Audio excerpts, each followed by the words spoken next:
हर व्यक्ति जो आपसे जुड़ा है, वो आपके पूर्व जन्म के कर्म का मनुष्य स्वरूप है। संभवतः ये वो लोग होते हैं, जो पहले भी आपसे मिल चुके होते हैं और इस जन्म में अपना लेखा-जोखा पूरा करने के लिए आपके सामने आते हैं। पर ये कैसे पहचाना जाए कि ये हमारे पूर्व जन्म के कर्म हैं, जो हमारे जीवन में बाधा बन रहे हैं? वासना ही दुष्कर्म का आधार है और ईर्ष्या दुख का। ऐसा ही हमारा हर विचार एक ना एक दिन फलित होता है। अगर आपकी रिश्तों में समस्या आ रही है, नौकरी मिलने में वर्क प्लेस पर प्रॉब्लम्स आ रही हैं, अकारण या तो आप लोगों से झगड़ने लगते हैं या लोग आप पर अनावश्यक क्रोध करने लगते हैं, आपके आसपास का वातावरण रहने के लिए भी विषैला महसूस होने लगता है, हर वक्त सामने कोई ना कोई समस्या खड़ी रहती है। क्रिया मार्ग कर्म उस फ्री विल का आधार है, मतलब life is a combination of destiny plus free will. ऐसी ही अत्यधिक सहानुभूति कष्ट लाती है, क्योंकि दुनिया में बहुत सारे अंतर्मुख लोग हैं जो लो सेल्फ स्टीम और एम्पैथी का लाभ उठाते हैं। अगला तरीका है कर्म फल को स्वीकारिए। जितना कर्म आप अपने भोगते जाएंगे, उतना कर्म आपका करता जाएगा। ये जितनी चीजें मैंने आपको इस वीडियो में बताई है, उनका उद्देश्य आपको वर्तमान और भविष्य सुरक्षित करना है। बाकी सब आपके हाथ में है। दोस्तों, मेरा आपसे एक प्रश्न है कि क्या आप किसी ऐसे व्यक्ति को जानते हैं जिसके जीवन में कोई समस्या कभी आई ही ना हो, या जिसको किसी प्रकार का कोई दुख ही ना मिला हो? शायद नहीं। बहुत से लोग कह सकते हैं उनके पड़ोसी, भाई, बंधु या कोई रिश्तेदार हैं जो बहुत सुखी हैं, जिन्होंने कभी कोई कष्ट देखा ही नहीं, उन्हें जीवन में कोई समस्या मिली ही ना हो। पर इसमें कितना सत्य है, ये तो आपके वो रिलेटिव ही बता सकते हैं। चलिए मान लेते हैं वो कोई बहुत सुखी व्यक्ति हैं, पर ऐसे कितने लोग हैं हमारे आसपास? समानता आप जिसको मिलेंगे वो परेशानियां ही बताता मिलेगा। यदि 100 लोग कहीं मौजूद हो और उन्हें कहा जाए कि कोई ऐसी जादुई चीज है जो उनके जीवन के सारे दुखों को मिटा देगी, तो निश्चित है लगभग सब उस चीज को पाने की कोशिश करते मिलेंगे। क्योंकि सबको या तो कोई ना कोई कष्ट है, या उन्होंने अपने आसपास सोच सोचकर मन में ही कष्टों का अंबार लगा रखा है।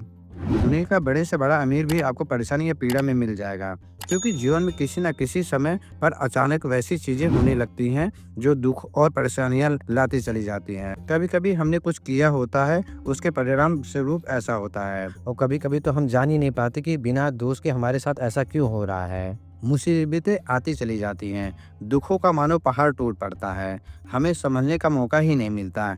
एक प्रॉब्लम से निकलते हैं, दूसरी प्रॉब्लम में फंस जाते हैं। अक्सर लोग कहते हैं सुख के बाद दुख और दुख के बाद सुख आता ही है। अच्छा समय नहीं रहा तो ये बुरा समय भी नहीं रहेगा। पर तब क्या, जब किसी के जीवन में ये बेहिसाब समस्याएं चलती आ रही हैं।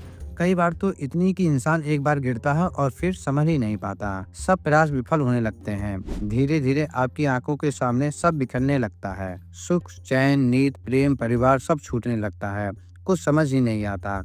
और इस तरह की परिस्थिति में हम एक शब्द सुनते हैं, कर्म या कर्मफल। अब कर्म क्या है, कितने प्रकार के कर्म होते हैं, ये सब प्रक्रिया कैसे काम करती हैं, ये चीजें हम पिछले वीडियो में जान चुके हैं। अगर आपने अब तक वो वीडियो नहीं देखा है तो I highly recommend that video, क्योंकि इस वीडियो को समझने के लिए कर्म के सिद्धांत को समझना आवश्यक है।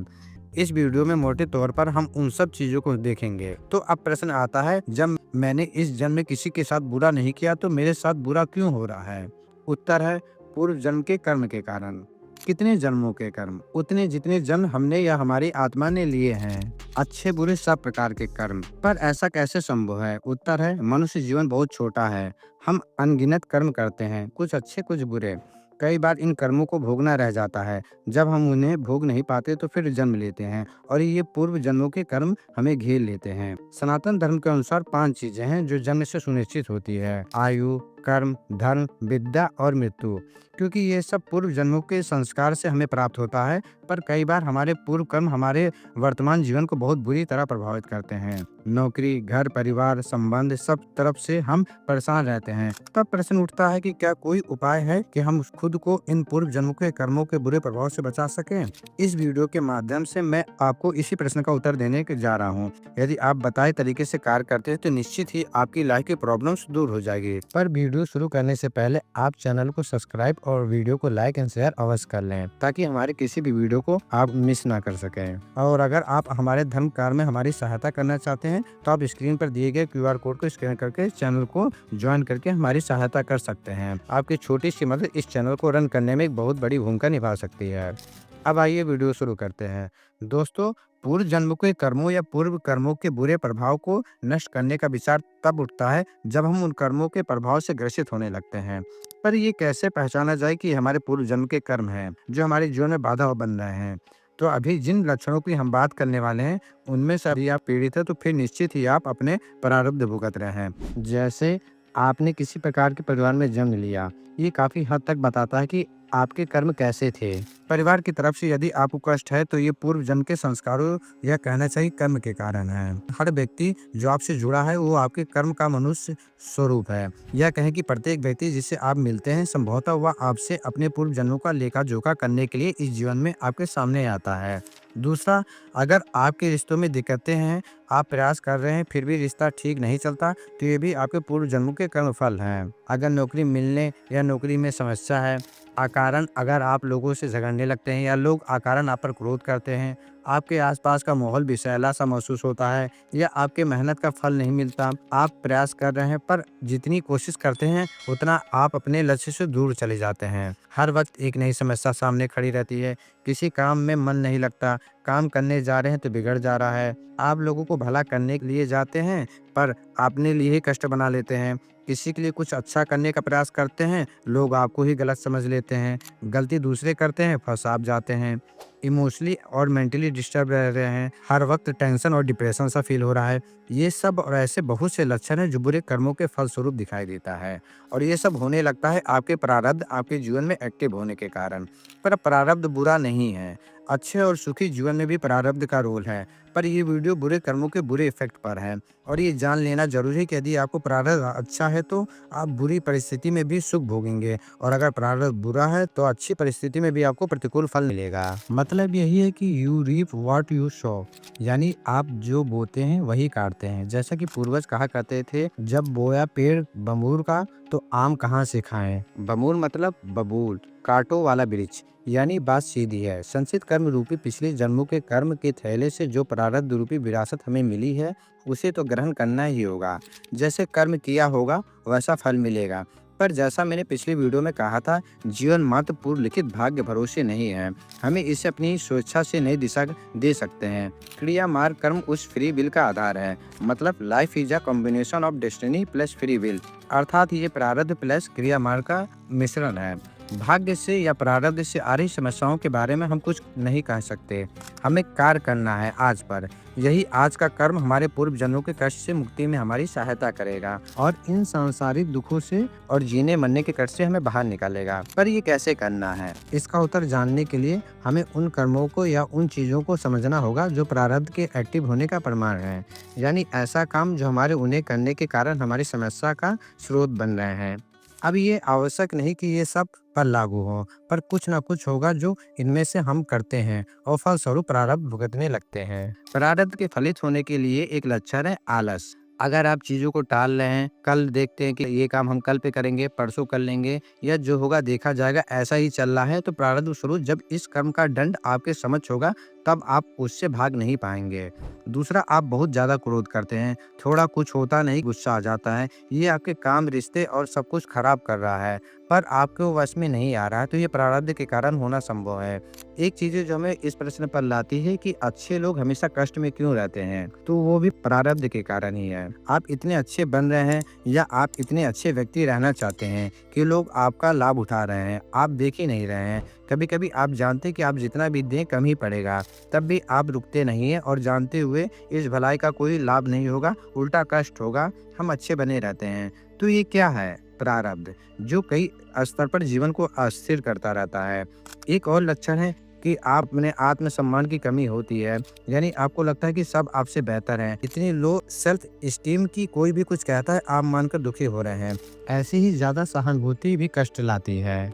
यहाँ मेरा मतलब ये नहीं कि सहानुभूति बुरी चीज है, पर किस पर और कितनी सहानुभूति या इम्पैथी दिखाना है ये आवश्यक जरूर है, क्योंकि दुनिया में बहुत से आत्ममुग्ध लोग हैं जो लो सेल्फ स्टीम और एम्पैथी का फायदा उठाते हैं। इसके अलावा आप में जलन, द्वेष, लोभ, आक्रोश, बुरी लतें जैसे जुआ, सट्टा, सिगरेट या कुछ भी ऐसा जो कष्ट देगा जानते हुए भी आप उसे अनुचित कार्य को करते हैं, या तो ये प्रारब्ध है या आगामी कर्म स्वरूप आप उसे भुगतेंगे जरूर। बहुत ज्यादा या अपनी क्षमता से अधिक खर्च और अति आसक्ति भी प्रारब्ध का रूप है। इसी प्रकार दूसरों के साथ बुरी व्यवहार, अभद्र भाषा इत्यादि भी प्रारब्ध के एक्टिव होने का प्रमाण है। बहुत बार हम इन चीजों से निकलना चाहते हैं पर नहीं निकल पाते, क्योंकि आप कुछ भी कर ले कर्म से नहीं बच सकते।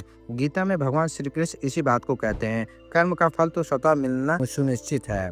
तो क्या इन कर्मों के बुरे प्रभाव से बचने के लिए कुछ किया जा सकता है? अगर मैंने पिछले जन्म में या इस जीवन में पहले कोई बुरे कर्म कर दिए हैं तो पूरा जीवन बर्बाद होते नहीं देखा जा सकता। अब इसको उत्तर के लिए मैं पहले आपको एक कहानी सुनाता हूँ। एक बार एक लड़का था जो बहुत दुखी था। सब तरफ से दुखों का पहाड़ उस पर टूट पड़ा था। वो जो भी करता दुष्परिणाम में बदल जाता। दुखी होकर वो एक ज्योतिषी के पास गया। उसने ज्योतिषी को पूरी बात बताई। उन ज्योतिषी ने उस लड़के के भविष्य को देखा। उसके बाद लड़के को उत्तर देने के लिए उन्होंने अपनी विद्या का प्रयोग करते हुए दो घेरे बनाए, एक काला दूसरा सफेद, और एक कछुए को उनके सामने थोड़ी दूरी पर बीच में रख दिया। और लड़के को कहा, यदि ये कछुआ सफेद घेरे में गया तो उसका भविष्य सुखद होगा, और काले घेरे में गया तो मतलब उसका पूरा जीवन अंधकार में होगा। इसके बाद कछुआ चलने लगा। जैसे जैसे कछुआ आगे बढ़ा, लड़के की चिंता भी बढ़ने लगी। थोड़ी देर में कछुआ काले घेरे की तरफ मुड़ गया और आगे बढ़ गया। ये देखकर लड़का बहुत डर गया, और जैसे ही कछुए काले घेरे में जाने लगा, उसने कछुए को उठाया और सफेद घेरे में रख दिया। जब ज्योतिषी गुस्साए हुए तो ये बोले कि ये गलत है, अनुचित है और विधि के विरुद्ध है। तो लड़का दुखी और क्रोधित होकर बोला, तो आप क्या चाहते हैं? मैं अपनी आंखों के सामने अपने भविष्य को अंधकार में जाते हुए देख लूं, कुछ ना करूं? मैंने वही किया जो मुझे करना चाहिए था। मैं अपना भविष्य सुदृढ़ बनाऊंगा। और दोस्तों, यही इस प्रश्न का उत्तर भी है कि क्या पूर्व कर्मों के बुरे प्रभाव से बचा जा सकता है या नहीं। हम अपना पूरा जीवन कष्ट में नहीं काट सकते हैं। हमें प्रारब्ध से लड़ना नहीं, पर आज उन चीजों पर कार्य करना है जो हमारा आज और कल सुरक्षित कर सके और प्रारब्ध के प्रभाव को घटा सके। मैं उपायों पर चलने से पहले फिर से दोहरा दे रहा हूँ कि आप या मैं कोई भी कर्म फल से नहीं बच सकता। हमें वैसा कुछ करना है जिससे प्रारब्ध हमारे वर्तमान और आगामी जीवन को नकारात्मक ना बनाए। तो हम अब बात करते हैं उन चीजों को जो प्रारब्ध के बुरे प्रभाव से अपनी सुरक्षा के लिए हमें करनी चाहिए। इसमें सबसे पहला आता है, अपने कर्म को पहचानिए और स्वीकार कीजिए, मतलब एक्सेप्टेंस की भावना। दोस्तों, सबसे पहला कार्य तो आपको यही करना है। विश्वास रखिए कि आप कोई जप तप विधि पूजा पाठ योग कर लीजिए, पर यदि आप कर्म को पहचान कर अपने उसे स्वीकारते नहीं है तो उसके प्रभाव से बचना संभव नहीं है। ये बिल्कुल वैसा है कि किसी व्यक्ति ने दूसरे व्यक्ति की हत्या कर दी, उसे कारावास हुआ, तो कारावास से समाज की संतुष्टि होगी कि अपराध करने वाले को दंड मिलता है। परंतु क्या ये वास्तविक रूप से न्याय है? क्योंकि अगर कल को व्यक्ति कारागृह से निकलकर बाहर ही ऐसी विचार वाला रहे, बाहर निकल के मतलब फिर से वो खून या मर्डर कर देता है, तो उसका क्या लाभ? कर्म फल यही सुनिश्चित करने का तरीका है कि आप अपना कर्म स्वीकारें और आगे वैसे कर्म से बचें। तभी तो आत्मा इस ज्ञान को लेकर आगे के जन्मों में मोक्ष की तरफ बढ़ेगी। प्रारब्ध भी किसी न किसी चीज को निमित्त मानता है। इस जन्म में कोई ना कोई घटना प्रारब्ध के फलित होने का आधार जरूर बनती है। यदि उसमें आपका किसी प्रकार का दोष था तो उसे पहचानिए और स्वीकार करिए। इससे आप इस भाव से बाहर आ जाएंगे कि कोई और आपके विरुद्ध कुछ कर रहा है, या सब कुछ अकारण ही था, या ईश्वर आपको कष्ट दे रहे हैं। जो कुछ हो रहा है वो हमारे कर्म का परिणाम है। अगला है, अपनी गलती की जिम्मेदारी लें। दोस्तों, यह प्रायश्चित है। यदि आप जानते हैं कि कहीं ना कहीं आपकी गलती थी या आपने कुछ गलत किया है, तो उससे उत्पन्न हुआ प्रभाव की जिम्मेदारी लीजिए। किसी और को आपके कारण कष्ट हुआ है तो उससे उबरने में उनकी सहायता कीजिए। इससे द्वेष भाव का नया कर्म उत्पन्न नहीं होगा। इसके अलावा क्षमा मांगना एक प्रकार का विशेष कार्य है। जब आप ये जानते हैं कि आपसे भूल चूक हुई है तो माफी मांगिए। जब किसी दूसरे को जिसे आपके कारण कष्ट हुआ है, पति पत्नी पड़ोसी माँ बाप या कोई अनजान जिसे भी हमने जाने अनजाने दुख पहुंचाया है, जब वो हमें क्षमा करते हैं तो उनके मन की शांति हमें नए कष्ट से सुरक्षा देती है। पर ये क्षमा मांगना ही नहीं है, बल्कि आपके भीतर वैसा भाव होना आवश्यक है। इसके अलावा स्वयं को भी क्षमा कीजिए। बार बार इस दुख में डूब जाना कि मैं गलत हूँ, मैंने गलत किया, या आपके लिए भी बाधा बनता है। अपने विचारों को शुद्ध करके आगे वैसा ना हो ऐसा प्रयास कीजिए। स्वयं को क्षमा करिए, भूल सुधारिए और जीवन में आगे बढ़िए। इसी प्रकार दूसरों को क्षमा भी कीजिए। जब हमें दूसरों के लिए गुस्सा या द्वेष नहीं रखते तो मन साफ होता है। हम अपने वर्तमान और भविष्य को सुदृढ़ बनाने पर ध्यान दे पाते हैं। माने किसी को अपनी भूल स्वीकार ही नहीं तो उसका न्याय कानून और कर्म पर है। जैसा उसने किया है वह भी ईश्वर जानता है। क्षमा करने से नए कर्म बंधन नहीं बनते या उतने प्रभावी और जटिल बंधन बनने की संभावना घट जाती है। नेक्स्ट, अगर आपको बहुत अधिक क्रोध आता है तो उसे संयम में लाइए। दोस्तों, क्रोध हमसे क्या नहीं करवा सकता। जब सब कुछ आपके पक्ष में हो तब भी ये उल्टा काम करवा के आपको ही दोषी बना सकता है। कई बार क्रोध में आप दूसरे व्यक्ति को कष्ट या उसकी समस्या देख ही नहीं पाते। ये भी नकारात्मक कर्म उत्पन्न करता है और फिर हमें उसका प्रभाव भुगतना पड़ता है, क्योंकि क्रोध प्रारब्ध को फलित करने का बहुत बड़ा मार्ग है। अकारण क्रोध करके आप अपने रिश्तों में, काम में परेशानी भुगतते हैं। रास्ते में हम किसी से झगड़ लेते हैं, बॉस से या साथ काम करने वाले पर गुस्सा करने लगते हैं। घर में पत्नी, बच्चे, माँ बाप किसी न किसी पर क्रोध करके हम वैसे ही समस्याओं को जन्म देते हैं, जो शायद सामान्य रूप से बात करके सुलझाई जा सकती थी। तो क्रोध पर कार्य कीजिए ताकि अनावश्यक कर्म या समस्या उत्पन्न ना हो, या जितना कम में आप प्रारब्ध भोग कर निकल सकते हैं निकलें। नई परेशानी या कर्म ना बनाएं, क्योंकि जैसे मैंने पहले कहा, फ्री विल डेस्टिनी के साथ साथ चलती है। हमें उसी फ्री विल को यूज करके अपने आगामी जीवन को सुरक्षित करना है। अगला है आलस। दोस्तों, हमारी बहुत सी परेशानियों का कारण आलस है। हम चाहते हैं कि सब हमारे अनुरूप हो, उस पर कार्य हम नहीं करते। तब मान लीजिए कि पूर्व जन्मों के संस्कार स्वरूप आपको उस इच्छित वस्तु से जिसकी आप कामना करते हैं, उससे आपको दूर किया जा रहा है। यह भी क्रिया मार्ग की सहायता से प्रयास करना है और सफल होना है। भाग को दोष देने की जगह कार्य कीजिए। आलस को त्यागिए, जो चाहिए उसके लिए मेहनत कीजिए। नेक्स्ट है लिमिट सेट कीजिए, यानी सीमा निर्धारित कीजिए। आप किसके लिए कितना कर रहे हैं और कितनी आपकी क्षमता है, ये जानना जरूरी है। आपके जीवन का उद्देश्य ये संसार नहीं है। यहाँ हम बहुत लोगों से मिलते हैं, हमारे रिश्ते या जान पहचान बनती है। ये सब लोग हमारे कर्म ही तो हैं, जो मनुष्य रूप में फलित होकर हमारे सामने हैं। तो जब आप अपनी क्षमता से अधिक या अति करके कुछ करना चाहते हैं, या कोई आपको कहता है कि आपका हृदय सोने का है, आपसे उम्मीद थी, आपको करना ही चाहिए, तब आपको जानना आवश्यक है प्रत्येक चीज सीमा है और आप मनुष्य हैं। जब आप सब कुछ करते हैं फिर भी कष्ट में रहते हैं, तो मतलब कुछ तो गलत है। अच्छा कर्म कीजिए, पर अति करके अपने लिए अनावश्यक कष्ट उत्पन्न करना, ये प्रारब्ध के कारण होता है। रिश्तों में या कार्यों में सीमा होना आवश्यक है, क्योंकि इसके बदले आप उम्मीद करते हैं, जब पूरी नहीं होती तो दुख होता है। नेक्स्ट, अपने भीतर आत्मसम्मान की भावना को बढ़ाइए। दोस्तों, आप कैसे दिखते हैं या आप क्या करते हैं, कैसे परिवार से आते हैं, इसकी ग्लानि आपको प्रारब्ध के कारण प्राप्त हुई होना संभव है।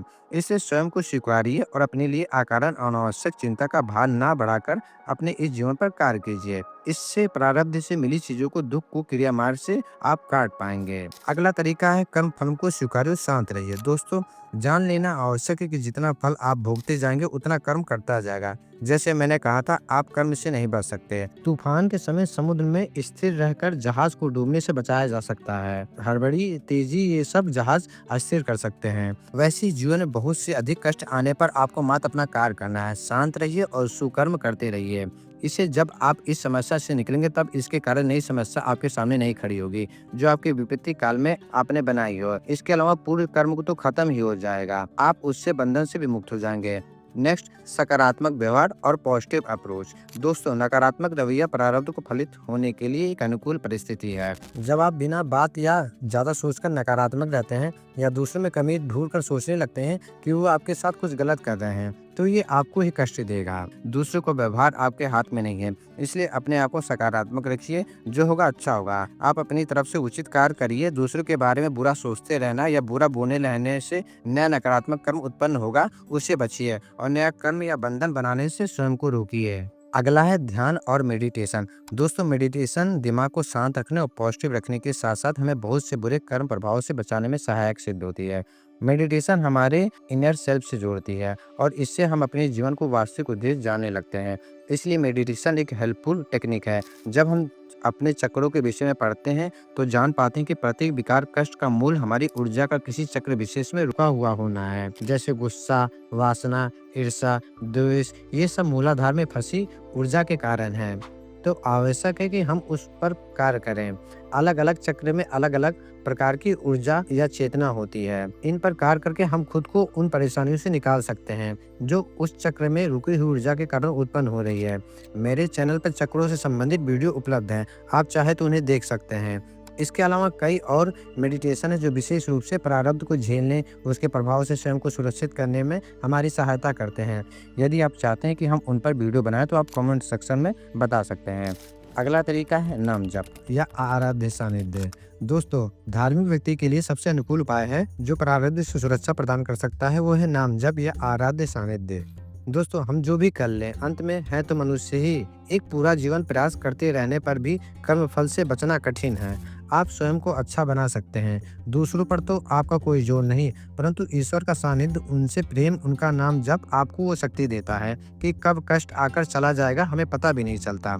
या जितना भी कष्ट हो रहा है हम उसे सहने योग्य बन जाते हैं और अपने आने वाले जीवन को सुरक्षित कर पाते हैं। परेशानी चाहे आपके आज के कर्म के कारण हो या पूर्व जन्म के कर्म के कारण, ईश्वर का सानिध्य आपको शांति और इस कर्म प्रभाव से मुक्ति में सहायक होता है। इसलिए अपने इष्ट की सेवा, पूजा, उनका नाम जप कीजिए और निश्चित ही आपको लाभ होगा। नाम जप और ईश्वर का सानिध्य प्राप्त करने का सबसे बड़ा लाभ है कि वो आपको पूर्णतः आपके कर्मों के प्रभाव से मुक्त कर इस जीवन मरण के चक्र को समाप्त कर सकते हैं। मतलब वो आपके बुरे कर्मों को अपने ऊपर ले लेते हैं और आपको अपराध से मुक्त कर देते हैं। भगवान अपने भक्त के कर्म को, बंधनों को काट भी देते हैं। इसके लिए आप अपने गुरु से भी सहायता ले सकते हैं। वे आपको ईश्वर के मार्ग पर ले जाएं। ईश्वर की शरण में जाना, उनको स्वयं को समर्पित करना भी कर्म ऋण से मुक्त करता है। अगला उपाय है नकारात्मक लोगों या बुरे लोगों से दूरी।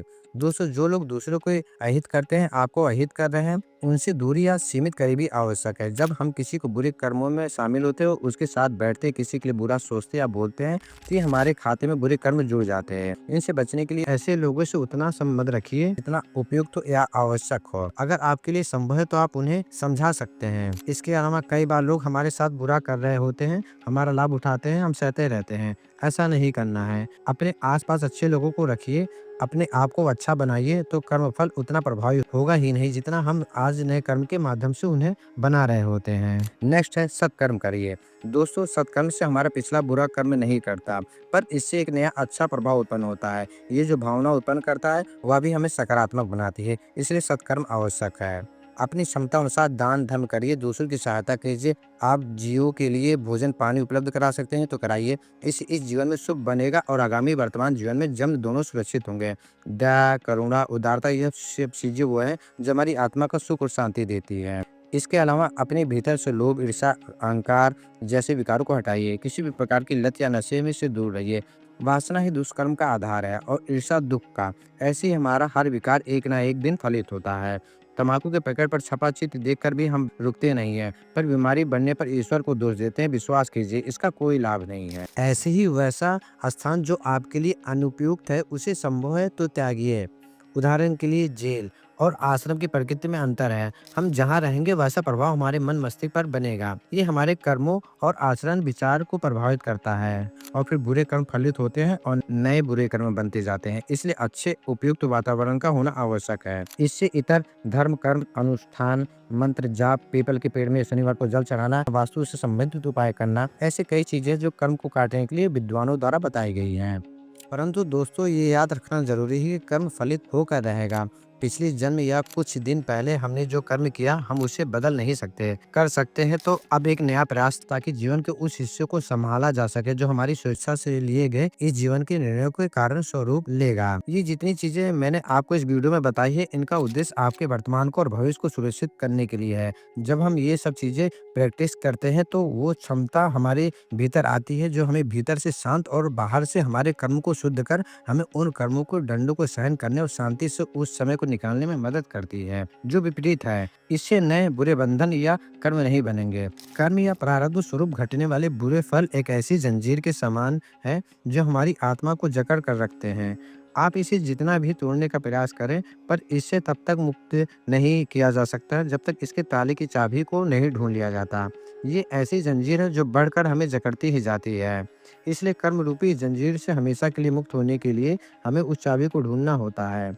ये सब चीज़ें जो हमने जानी है वो अचानक से आपके जीवन में आई इस तहस-नहस और परेशानी से हमारी रक्षा के उपाय हैं और यही वो चाबी है जिससे आप इस प्रारब्ध के ताले को तोड़कर नई जंजीरों में खुद को बंधने से रोक सकते हैं। इसके साथ अब इस वीडियो को हम यहीं समाप्त करते हैं। यदि आपके कोई विचार हैं तो आप कमेंट सेक्शन में पूछ सकते हैं या फिर कोई प्रश्न हो तो भी पूछ सकते हैं। जितनी भी कनेक्टेड वीडियोज़ की बात हमने इस वीडियो में की है उन सब का लिंक आपको कमेंट सेक्शन और डिस्क्रिप्शन बॉक्स में मिल जाएगा। यदि आपने चैनल को सब्सक्राइब और वीडियो को लाइक शेयर नहीं किया तो ज़रूर करें और बेल आइकन दबा दें ताकि हमारी आने वाली वीडियो का नोटिफिकेशन आपको मिल सके।